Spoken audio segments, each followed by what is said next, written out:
एक बार एक राजा जंगल में जाता है। उसे एक लोहार दो बाज के बच्चे उपहार में भेंट करता है और उससे कहता है कि जिस दिन ये बाज के बच्चे बड़े हो जाएं, आप इनकी उड़ान देखना, आपको उड़ान देख के बहुत आनंद आएगा।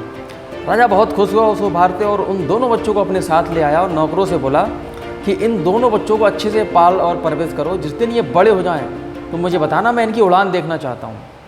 और धीरे धीरे समय बीतता गया और एक दिन वो बाज के बच्चे जो थे वो पूरे बड़े हो जाते हैं, बाज बन जाते हैं।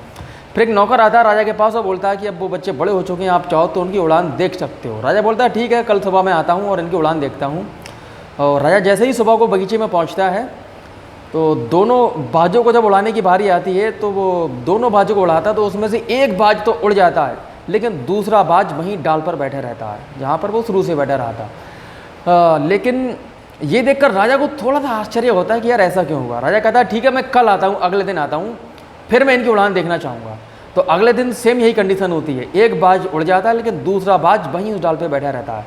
अब राजा को थोड़ा सा आश्चर्यचकित हुआ, बोला यार ये ऐसा क्यों होता है, जो सेम जगह सेम सब कुछ उन्होंने एक जगह खाया है, पिया है, रहे हैं और एक ही पेड़ पर उन्होंने अपने बचपने से लेकर बड़े होने तक यहीं पर गुजारी है, लेकिन ऐसा क्यों।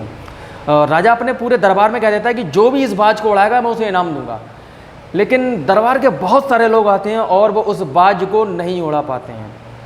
अब तो राजा के अंदर थोड़ी सी और उत्सुकता आती है और वो ये जानने की कोशिश करता है कि आखिर ऐसी क्या बात है कि इन दोनों बाजों में एक बाज नहीं उड़ता है।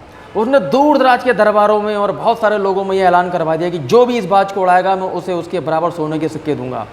लोगों में अफरा तफरी मच जाती है, बहुत सारे विद्वान लोग आते हैं लेकिन कोई भी उस बाज को नहीं उड़ा पाता है। एक दिन एक लकड़हारा मिलता है और वो कहता है मैं उस बाज को उड़ाऊंगा, और शर्त के अनुसार वो वहीं उसकी राज दरबार में पहुंच जाता है। और सुबह सुबह जैसे ही होता है वो जाता है और दोनों बाजों को उड़ा देता है।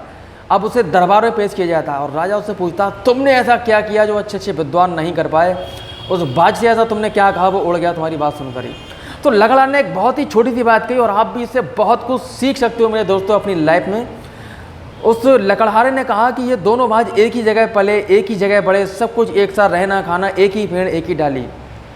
लेकिन जो दूसरा बाज था वो उड़ जाता था और ये पहला वाला बाज नहीं उड़ता था, उस डाली पे बैठा रहता था।